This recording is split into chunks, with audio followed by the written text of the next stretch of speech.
Avui us portem recomanacions, consells, coses que ens hagués agradat a nosaltres saber abans de venir a Barcelona a viure, com a persones que sempre havien viscut a pobles petits. La Núria és d'una ciutat, per nosaltres és un poble, Olot, pràcticament. Bàsicament, l'època de que marxes de casa per anar a estudiar. És igual si és Barcelona, és Lleida, és Girona o on sigui. Comencem! Sí, som-hi. Crec que això que diré ja ho he dit en algun vídeo, però no sé a quin, i és aprofita la vida universitària. És molt guai, o sigui, jo me'n recordo que era molt guai sentir que si una classe no t'agradava podies marxar directament a mitja classe, cosa que ara em sembla una falta de respecte molt gran. O que directament pots no presentar-te i no li enviaran un paper a la teva mare, rotllo, falta d'assistència, però realment és molt guai poder viure la vida universitària. Nosaltres com a persones que ho vam viure quan va venir el Covid, és una putada després d'haver-ho fet des de casa.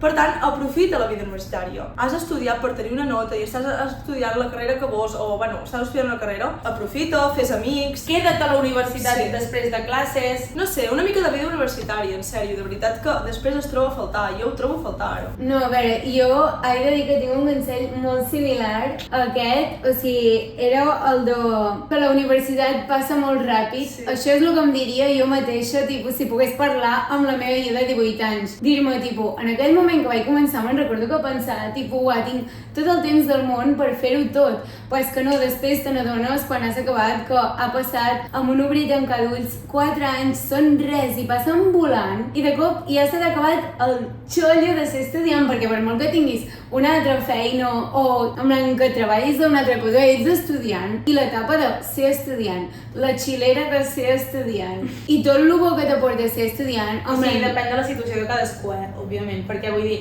en la situació de no tenir cap altra preocupació que estudiar. Clar, no, però em refereixo, per molt que tu tinguis una feina, la gran majoria del temps ets estudiant i tens les preocupacions d'un estudiant. En aquell moment, tu ho sents com, tipus, he d'estudiar i no puc fer això. Bueno, jo el que us recomano és que, tipus, intenteu fer tot, en plan, sí, vale, s'ha d'estudiar, però jo crec que es pot estudiar, doncs, per exemple, això, a la biblioteca, amb tots els teus amics, i després te'n vas al bar de la biblioteca, i en plan, que no dieu que no per coses perquè he d'estudiar, que vale, sí, s'ha d'estudiar, però chill. Vale, jo tinc un consell que no va relacionat amb la universitat, sinó en el nou lloc on vas a viure. I és que, encara que moltes vegades hem dit descobreix Barcelona i descobreix els barris, el meu consell és descobreix el teu barri, perquè és allà on més temps passaràs i perquè al final, com a persona de poble, després de tants anys, el que més m'agrada és sentir que en els llocs em coneixen o em tenen ubicada. Conèixer perfectament a quin bar fan el millor cafè, a quin bar és més guai per estudiar, a quin bar és més guai per estar amb els teus amics. No sé, sempre hem dit molt de aneu a visitar Barcelona i coneixeu barris i tal, però agafa-li carinyo al teu barri perquè després... O sigui, espavila't a agafar-li carinyo, com no tardis, perquè nosaltres hem tardat un piló. Sí. A estimar-lo. Vale, el meu segon consell va una mica relacionat amb el teu on ara. Bueno, jo crec que el que has dit tu, jo crec que nosaltres ho valorem més perquè som de poble i com que als pobles la gent més o menys et coneix i et reconeix, realment sí, doncs aquí valores que el de davant de casa teva al bar et coneixi. Però jo el que dic és sí que va relacionat amb conèixer la ciutat. I és que jo considero que porto 6 anys a Barcelona i vaig començar a conèixer Barcelona al 5è any. I és una cosa que em sap greu. Sí que és veritat que Barcelona és caríssim, ara cada vegada més, però pots conèixer la ciutat sense gastar-te diners. I de cop amb els teus amics o amb qui vulguis dir, seleccionem un barri. I aquell dia vas a conèixer aquell barri, no sé, busques a Google les curiositats. O sigui, no t'estanquis fent els mateixos plans de sempre, saps? O sigui, perquè és molt fàcil. Si vas a compartir pis amb les teves 3 amigues, ajuntar-vos vosaltres molt i no fer gaires coses, perquè clar, això costa diners, és que estic cansada, és que no sé què. La vida passa ràpid i és molt xulo poder conèixer coses noves i això et farà conèixer gent nova. Ai, em sembla molt fort, Núria, perquè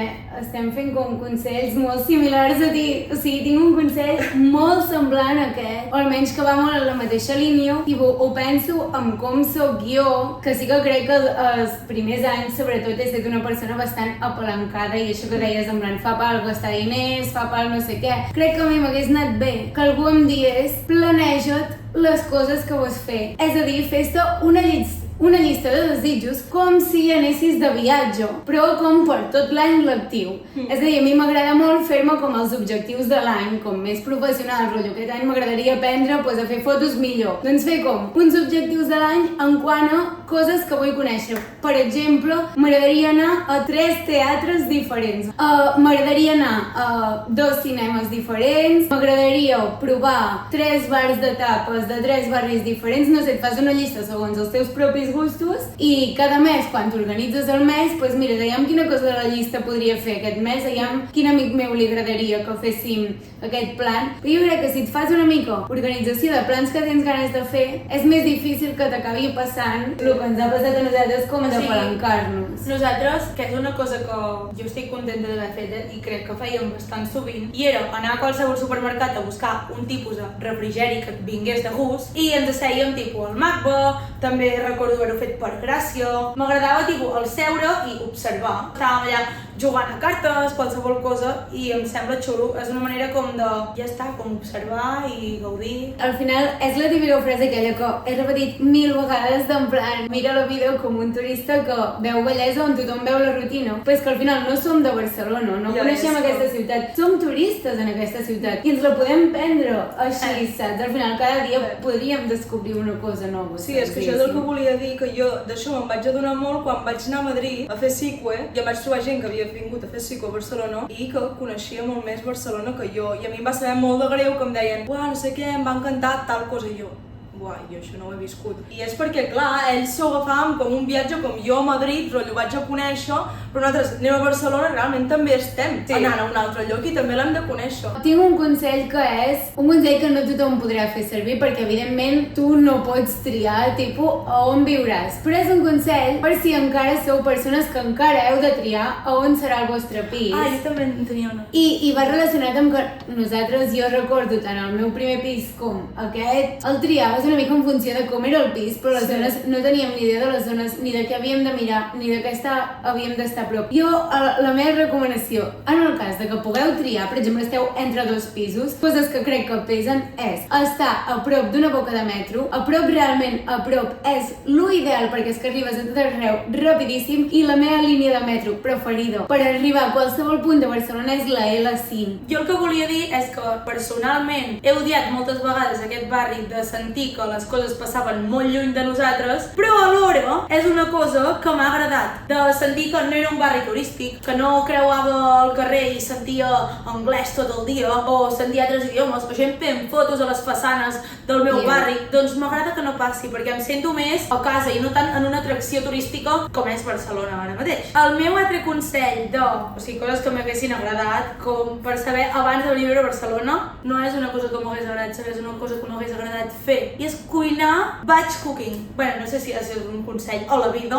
però crec que et soluciona moltes coses abans, sobretot com a estudiant. Sento que al principi m'alimentava bastant, no malament, però més bàsic del que potser m'hagués agradat. És bàsicament preparar-te el menjar i fer com menjar per més d'un dia. O sigui, ho fas durant un dia, una tarda cuines per tota la setmana. Exacte, bàsicament. Perquè m'hagués agradat tornar de la uni i tenir el dinar fet, i això, amb tot. Vale, és que, Núria, perdó, jo tinc un dubte sobre l'alimentació. I és una aplicació, no és publicitat, especificació, però és el Too Good To Go, i jo el vaig descobrir bastant tard, i sé perfectament que els meus primers anys de Barcelona m'hagués encantat conèixer aquesta eina, perquè quan arribes a Barcelona és quan menys ingressos tens, amb l'envàs just, i a vegades jo, no és que no mengés bé, però entre que em feia per cuinar, no sé què, acabava menjant qualsevol merda. I el Too Good To Go et permet agafar les coses que sobren de fleques, restaurants, menjar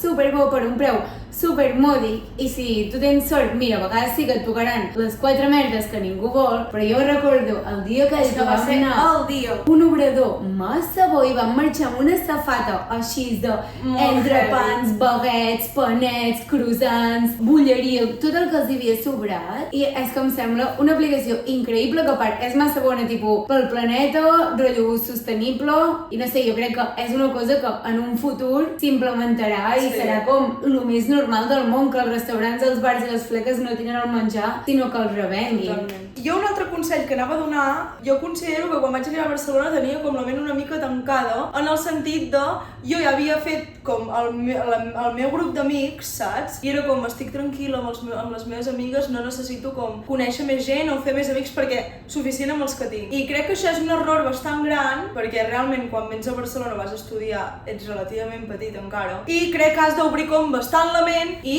conèixer gent. O sigui, estar disposat a conèixer gent. Sí, estar disposat. Saps? O sigui, has de tenir la predisposició de que t'entri gent i la coneguis, no com rotllo, vale, et puc parlar però igualment no vull ser amic teu, o no quedaria amb tu. Ara faig com retrospectiva i sento que m'està acompanyant gent molt xula que he conegut aquí, que si hagués continuat amb la ment tancada, doncs no els hagués conegut mai, saps? Doncs jo en tinc un que no va relacionat com amb cap cosa de la que hem parlat fins ara, però sí que a vegades quan autorevisiono el meu comportament en aquest sentit, em fa ràbia no haver-ho fet més, que és mantenir el català. Jo, quan vaig arribar a Barcelona, no tenia la consciència de mantenir el català que tinc ara. I podem mai passar 2 o 3 anys que a mi, si em parlaven en castellà, canviava d'idioma. I ara penso, em fa una ràbia. Això ens passava perquè és com que et sents tan fora d'aquesta ciutat que potser no acabes d'entendre quins codis tenen i per tant tu no vols ser com el diferent i dir ai, això es fa, això no es fa, aquí es parla en aquesta llengua. I jo sento que ens ha passat molt això perquè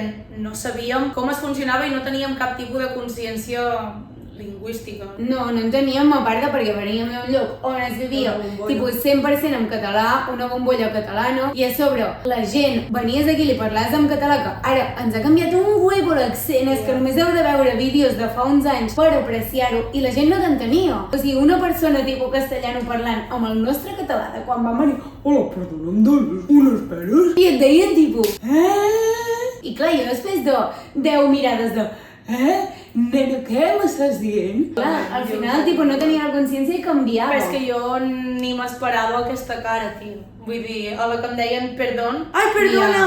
Que no me... Ai, que aquí s'habla en castellano! Doncs dame una cuchara. No, això em fa molta ràbia, no haver-ne set conscient. Però no t'ha de fer ràbia, perquè simplement que érem petites, no sabíem les problemàtiques que podia comportar, com estaríem en un futur, vull dir, ha canviat molt també els últims anys. Però igualment, ho penso i dic, és de les coses que 100% em diria, Joana, mantingues el català, però per sobre de tot. Últim consell és que facis coses sol. O sigui, no esperis que els teus companys de pis o les teves companyes de la universitat o les teves amigues vulguin fer un pla que tu tens ganes de fer. Si tu ets una persona que t'agrada molt ballar, apunta't a classes de ballar, apunta't a classes de ceràmica sol, apunta't a una penya castellera, jo que sé, qualsevol cosa que tu tinguis una inquietud de ai, m'agradaria, però és que quina vergonya, perquè ningú... No, fes-ho, i sortiràs de la teva zona de confort, segur que coneixes a persones diferents a tu, et surt una versió teva que no coneixies, perquè al final amb cada persona som diferents i ens fan conèixer coses diferents de nosaltres, i és una experiència que t'ajudarà a tu a ser més independent. A mi m'ha agradat, jo soc una persona que sempre m'ha costat molt fer coses sola i ser bastant independent. No, i que al final estar a la teva zona de confort és com senzill i estàs acostumat a la teva rutina, però és quan surts que pots sentir emocions fortes, que coneixes això, noves maneres de ser, noves coses que t'agraden, coses que poder mai sabries que t'agraden si no ho haguessis provat. O sigui, és ben bé el moment. I també relacionat amb això, el meu consell, que és una cosa que a mi m'encanta fer, és que romantitzeu la vida. Ni que sigui anar-te'n a fer un cafè tu sol en un bar, doncs si et ve de gust aquell dia, pren-t'ho com si tinguessis una cita amb tu mateix, en plan, posa't guapo, arregla't una mica, munta't un plat xulo, igual que muntaries si fessis una cita amb el teu nòvio o amb la teva amiga, i romantitzes la vida. O inclús una cosa que a mi m'agrada molt és anar pel carrer amb música ballant, i poder la gent quan em veu pensa veia ridícula, què fa aquesta motivada aquí, però a mi m'encanta i sóc massa feliç i en aquell moment estic aquí dalt i això no m'ho treu ningú que per dins seu se n'estiguin rient de mi o per dins o per fora, me la pela. Sé que hi ha molta gent que diu que no li agrada això, però jo crec que la gent ho diu perquè no cal romantitzar la vida per xarxes i ensenyar-ho a l'altra gent lo molt que estàs romantitzant la vida. No, jo dic que ho feu per vosaltres i que us ho guardeu i que guardeu moments d'aquests amb vosaltres mateixos com massa xulos. Sí que és veritat que a vegades hi ha coses que es romantitzen que no s'han de romantitzar, però en certs moments i en certes tonteries d'anar a fer un cafè o d'un viatge en tren o de qualsevol cosa, doncs pots agafar-t'ho millor si ho romantitzes. En fi, quants de consells! Farem que us serveixin. I el que vull dir és que si hi ha alguna persona que ja hagi viscut l'etapa que nosaltres estem visquent ara i ens vol donar consells en aquest moment en el que ens Dels trobem... 25 als 30. Ah, vale, no, i se m'acaba d'acudir com... Pots donar consells. Un altre consell, que és en el teu... Això no sé com es diu en català, lecho de muerte. En plan, quan estiguis a punt d'estirar la foto, te n'arrepentiràs d'allò que no vas fer, no de tot allò que vas fer. I això és un consell que en aquesta etapa de la vida em sembla molt necessari, tipus, jo he fet coses molt vergonyoses, vale? En aquests anys d'universitat, tipus, declarar-me algú amb un e-mail. En plan, això és extrem vergonyós. Us penseu que me n'arrepenteixo? No, tipus, do it for the plot. En plan, les històries que tinc després per explicar i les coses que has viscut, fer-ho. És que el do it for the plot és una frase que m'encanta. En plan, fes-ho per l'argument i per després tenir la història. Però sí, comenteu-nos els vostres consells dels 25 als 30 anys. Sí. Poseu like, subscriviu-vos, comenteu, ja què us ha semblat aquest vídeo. Ah, i també si hi ha algun consell que no va amb vosaltres, no el feu servir. Totalment. Ah, no, evidentment. I si em voleu així... Quan nosaltres donem consells és perquè tal i com som nosaltres ens hagués agradat o ser així. No que ningú... És que jo penso que algú ja ens ho devia dir. Gaudeix de la vida universitària. Clar, només que no ho escolta. Però no ho vam fer. I només estem dient coses que... Clar, que en aquell moment no li vam donar el valor que ara li donem, tipus, ja havent-ho acabat. Potser també per la distància, o sigui, de les persones amb la que ens ho deien. Ja no era una persona de 22 anys, sinó la meva mare i era com, tu què has de saber? I ara és com, potser sí que havia d'haver fet cas i que... Adéu, xitxet!